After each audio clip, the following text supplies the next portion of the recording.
Good morning. Today we're working on Unit 2, Lesson 3 homework.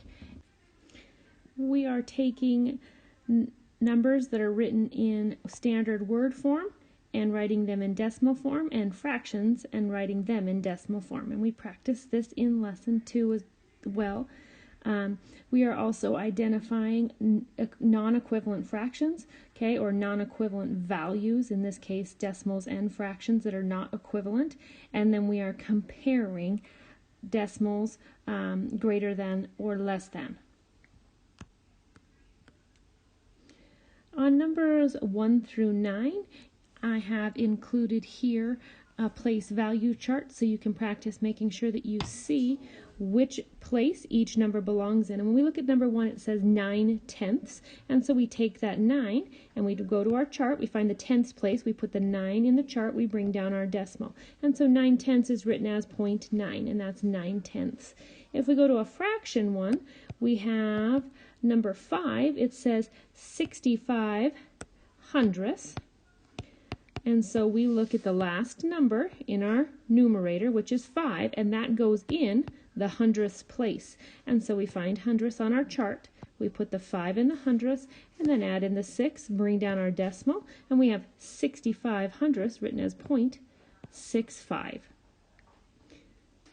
If we look at one like number 8 reads 7/100ths, and we know that 7 is the last number in our numerator, and we need to go again to the hundredths place because the bottom number, the denominator, tells us where it goes. So 7 goes in the hundredths place, and we bring down our decimal. We know anything between the last number and our decimal, we fill in with a 0. So 7/100ths is written as 0.07, 7/100ths.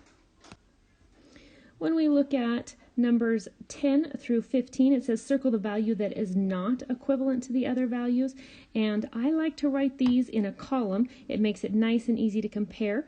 And number 10, we have 0.47, which is 47/100ths.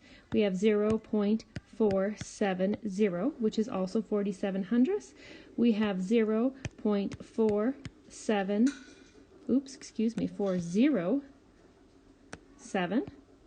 and we have which is 407 thousandths, and then we have 0.4700, which is also 47/100ths. And when you look at these, if you write them in a column vertically this way, you can see that in our hundredth spot the numbers line up for all of them, or match up for all of them, except the third one, which is 407 thousandths, and the other one are 47/100ths. So I will go to 407 thousandths, and I will circle that one because it is not equivalent to the others. When we move down to comparing fractions, numbers 16 through 24, they're written like number 16, and we have 0.36, which is 36/100ths, and I'm comparing that to 0.8, which is 8/10ths. And I like to say that it helps if you line them up just like we did before, and we have we're comparing, okay, 0.36 or 36/100ths to 0.8, which is 8/10ths. So when comparing these, I like to compare the first numbers that are given, and whichever one's bigger is going to be the bigger number. And we can see that 8 is larger, so 8/10ths is larger than 36/100ths. And remember, when we do our greater than or less than, okay, the alligator mouth eats the bigger number, right? So we eat the larger number. We can go ahead and look at number 2 in the same way. And number 2, as is written, we have 405 thousandths, and we're comparing that to 62/100ths. And when I write them, if we write them lined up, we have 0.405, and we're comparing it to 0.62. And when we compare those two, we circle that first number, okay, and this is in the tenths place, and we can see that 62/100ths is larger than 405 thousandths. So again, 62/100ths is greater than 405 thousandths.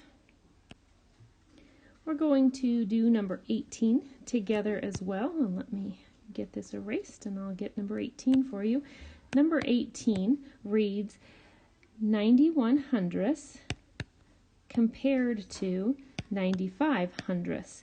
And again, I like to write them vertically, and you can compare them pretty easily that way. And I can see that in this one, the first two numbers are the same, so it doesn't really tell me anything that's different, one that's larger. They're equal. They're both 9/10. In the 10th spot, they both have the number 9.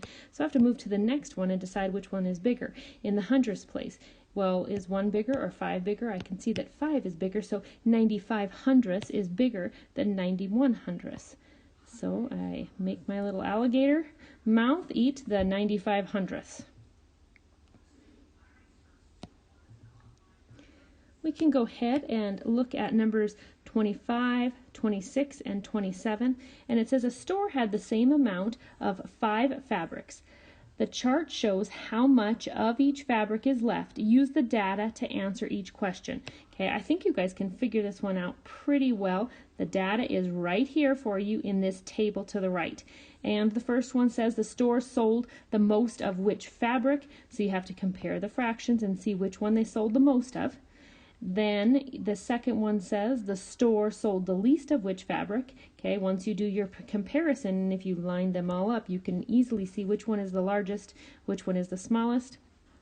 And number 27 reads the same amount of which fabrics is left, and explain so which two have the same amount left.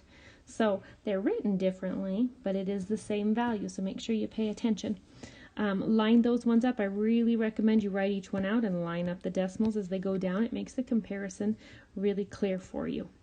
When you finish this, please take a picture of your work, attach it to Teams document, and turn it in. Thank you.